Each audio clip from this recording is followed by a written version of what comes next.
Sunlight spilled down the concrete stairwell of the downtown subway entrance, like it was trying to reach a place it didn't belong. Morning traffic glinted off windscreens above ground. Across the street, a cafe's door stood open to the warm air, espresso steam drifting out with the soft hiss of pressure. A bus exhaled at the curb. Coins clattered into a shopkeeper's register. Somewhere, kids laughed on their way to school, and on the subway steps. Half in shadow, half in daylight, Samuel Reed adjusted the frayed edge of his coat as the sun touched his eyes that he squinted. Blinking upward at the sky, he could barely see between buildings. His shoes, worn, cracked at the soles, tapped lightly on the concrete as he shifted his weight. A small paper cup sat near his knee with exactly 3 coins inside. They made a soft metallic sound every time a train thundered below. Footsteps passed him in quick, indifferent rhythms. Some slowed. Most didn't. Samuel wasn't old, but the years had folded into his posture. Late 40s, maybe. His beard was trimmed unevenly, as if he still tried to care, even when no one watched. A faded backpack rested against the railing beside him. He kept one hand on it like it might drift away if he didn't. Inside the station, the city hummed, distant sirens, echoing voices. The hollow wind of tunnels breathing in and out. Hey. The voice was sharp. Samuel lifted his head slowly. 2 uniformed officers stood at the base of the stairs. One was tall and broad-shouldered, his badge catching the light. The other was younger, narrower, eyes scanning the steps like he was already bored of what he saw. "You can't stay here," the taller officer said. "Move along." Samuel nodded faintly. "I'm not blocking anyone." "Doesn't matter," the younger one said. "This entrance stays clear." Samuel pressed his palm to the cold concrete and began to stand. His knee protested. The movement wasn't quick enough, the tall officer sighed. "Sir, we don't have time for this." Before Samuel could straighten, a hand caught his arm. Not violent. Not gentle either.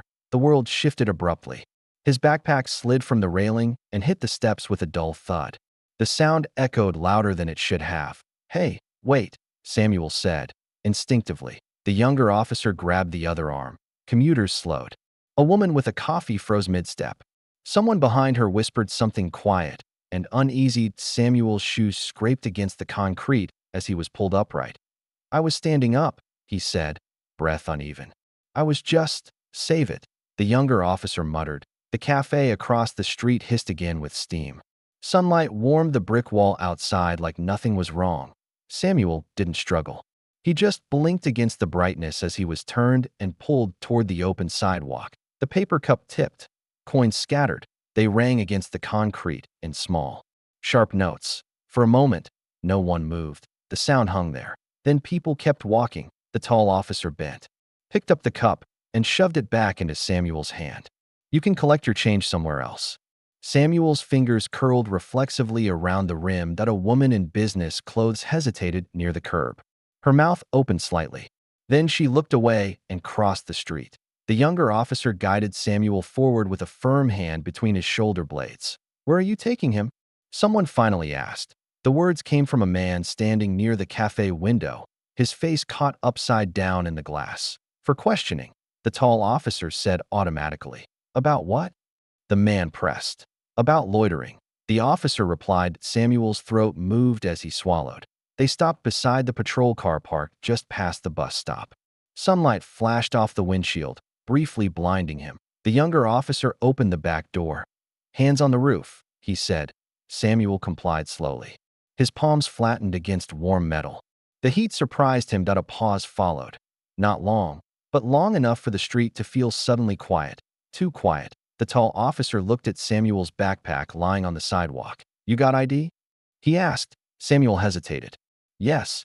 The younger officer shot him a look of mild surprise. Samuel nodded toward the backpack. "Side pocket." The tall officer retrieved it, unzipped the pocket, and pulled out a cracked wallet. Inside was a worn plastic card that he glanced at it, then frowned. "Dispatch," he said into his radio. "Running ID." Samuel closed his eyes briefly as the sunlight pressed against his face. This wasn't how the morning was supposed to go. And across the street, the cafe's door swung open again, warm air spilling out as the city kept moving. The patrol car idled at the curb. Heat shimmered faintly above the hood. People gathered in subtle half-circles, never too close, never fully gone. Samuel sat in the back seat now, door closed. The plastic partition reflected the sky in pale streaks. He rested his hands loosely on his knees. They trembled just enough to notice. Across the street, sunlight sliced through the cafe windows, laying rectangles of brightness across empty tables. The tall officer stood by the radio. "Yeah," he said, listening. "Uh-huh." He glanced at the ID again. His jaw tightened. The younger officer leaned against the car door, arms folded, posture casual. "What's the holdup?" The radio crackled again. The tall officer straightened. "You're sure?" he asked. Another pause. Samuel watched everything through reflections. Badge, sky, brick walls. The movement of lips he couldn't hear. The tall officer turned slowly toward the car. The younger officer followed his gaze, curiosity flickering across his face. "What?" he asked. The tall officer didn't answer immediately. He walked to the back door and opened it. Samuel looked up. "Sir," the tall officer said differently now. "Quieter.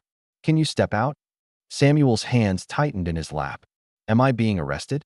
The officer hesitated. "No." Samuel rose carefully and stepped onto the sidewalk again. The city noise rushed back and around him. The younger officer tilted his head, sensing the shift but not understanding it yet. The tall officer lifted the radio. "Dispatch, can you confirm the date?" The response crackled. Samuel stood between them, sunlight warming one side of his face, shadow holding the other. The younger officer frowned. "What's going on?" The tall officer glanced at Samuel again. Really looked at him this time. Not the coat, not the beard, the eyes. "Dispatch just confirmed," he said slowly. "This ID belongs to Detective Samuel Reed. Retired. Metro Narcotics." The younger officer's arms dropped from their folded position. "What?" A woman near the cafe gasped quietly. Samuel closed his eyes with a tired exhale. The tall officer swallowed. "Sir, is that correct?" Samuel nodded once. Silence stretched, long enough that the sunlight made it heavier. The younger officer looked at Samuel like he was seeing him for the first time. "You were a cop?" 30 years, Samuel said. The words weren't proud. They were simply true. The tall officer stepped back half a pace. "Why didn't you say something sooner?" Samuel gave a small, humorless smile. "You didn't ask who I was. You told me to move." The words weren't sharp, but they hit harder than shouting would have. The younger officer shifted his weight. "Why are you here?" Samuel looked down at the cracked pavement. "My wife got sick," he said. "Cancer. Fast one. Drained what little savings we had. After she passed, I sold the house to cover what the insurance didn't. Thought I'd find work again. Turns out nobody hires an old detective with a limp." The younger officer swallowed. The tall officer rubbed the back of his neck. "You should have been treated with more respect." Samuel met his eyes. Respect doesn't need a badge. A bus hissed at the curb. Rain began lightly, barely more than mist. Tiny dark dots formed on the pavement. A man from the crowd spoke up. They dragged him like he was nothing. The younger officer flinched. The tall officer turned fully towards Samuel. "Sir, I owe you an apology." Samuel shook his head faintly. "You owe the next one better." The younger officer stared at the ground. A long pause settled between them. Then, the tall officer removed the handcuffs from his belt. Not dramatically, just quietly. "You're free to go," he said. Samuel nodded, and no cheers. No clapping. Just breath returning to places it had tightened. As he picked up his backpack, the younger officer spoke. "Detective. I mean, Samuel." He hesitated. "Is there anywhere you're supposed to be today?" Samuel considered the question. "Finally," he said, "this is where I usually sit." The younger officer nodded. Let me walk you back."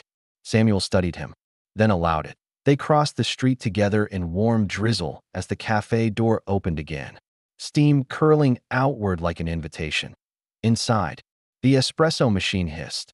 Coins clinked into a register, and the city watched two men walk side by side who hadn't known, minutes before, that they ever could.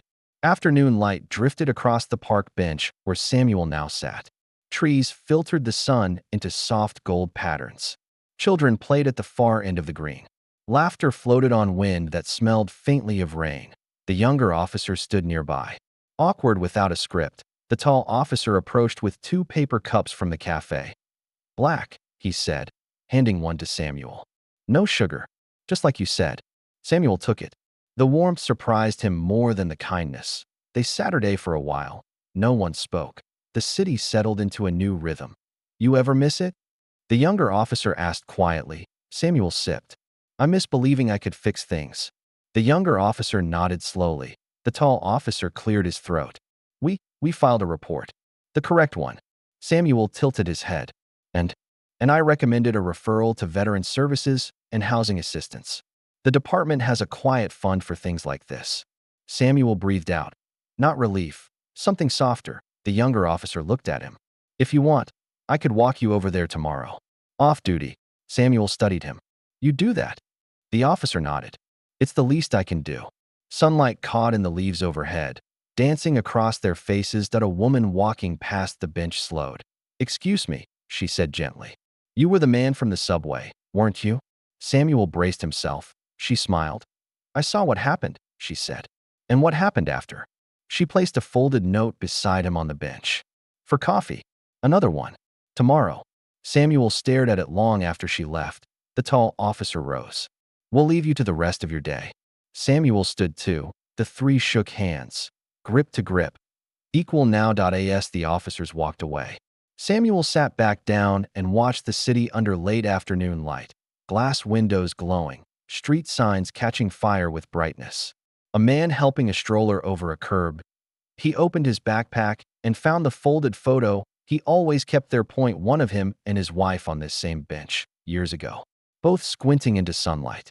Both laughing. He placed the photo beside the coffee cup. The camera of the world pulled back that a streetlight clicked on softly as the day began to tilt toward evening, and Samuel Reed, no longer invisible, sat in the warm quiet of being seen. True wealth isn't measured in pounds or dollars, but in the lives we lift as we rise.